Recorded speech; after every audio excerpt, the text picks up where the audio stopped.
मैं मसीह में जो मुझे सामर्थ्य देता है सब कुछ कर सकता हूँ। फिलिपियो अध्याय 4 का 13 वचन।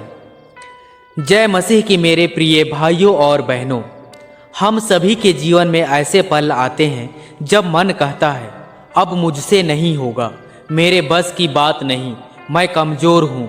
लेकिन आज परमेश्वर का वचन हमारे कानों में नहीं, सीधे हमारे हृदय में बोलता है। मैं मसीह में जो मुझे सामर्थ्य देता है सब कुछ कर सकता हूँ।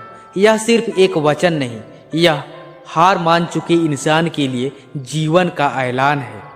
जब हम गिरते हैं, जब बार बार असफल होते हैं, तो एक आवाज़ आती है, तू कमज़ोर है, तू कभी आगे नहीं बढ़ पाएगा, तेरे बस का नहीं है। लेकिन ध्यान दीजिए, यह आवाज़ परमेश्वर की नहीं है।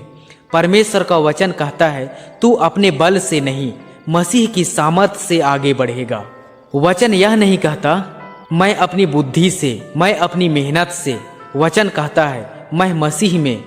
जब मसीह आपके साथ होते हैं, कमजोरी ताकत बन जाती है, डर विश्वास में बदल जाता है, हार गवाही बन जाती है। आप अकेले नहीं लड़ रहे, मसीह आपके भीतर होकर लड़ रहे हैं।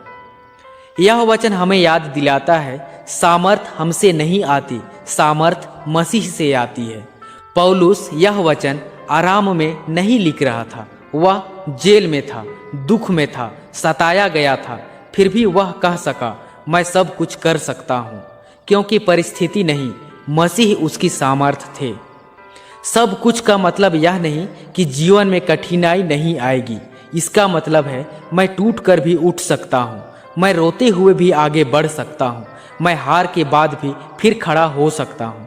मसीह हमें आसान रास्ता नहीं देते, वे सामर्थ्य देते हैं कि हम हर रास्ते पर चल सकें। आज कोई कह रहा है मैं पढ़ नहीं पाऊँगा, मैं यह नौकरी नहीं कर पाऊँगा, मेरा परिवार नहीं बदलेगा। लेकिन परमेश्वर कह रहे हैं मेरी सामर्थ तुझसे पूरी होती है। आप कमज़ोर हैं तो ठीक है, क्योंकि मसीह मजबूत है। प्रिय मित्र, यदि आज आप थक चुके हैं, यदि मन कहता है अब बस, तो आज यह वचन आपका हथियार बने। अपने हृदय पर हाथ रखकर कहिए मैं मसीह में जो मुझे सामर्थ्य देता है सब कुछ कर सकता हूँ। यह घमंड नहीं, यह विश्वास की घोषणा है। याद रखिए आपकी कमजोरी परमेश्वर को रोक नहीं सकती।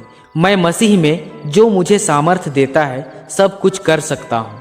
आज नहीं तो कल, धीरे धीरे ही सही, पर आप जीतेंगे। यदि यह संदेश आपके हृदय को छू गया हो तो इसे लाइक करें, शेयर करें और चैनल को सब्सक्राइब करना बिल्कुल भी ना भूलें। प्रभु आपको नई सामर्थ, नया साहस और नया विश्वास दे। आमीन।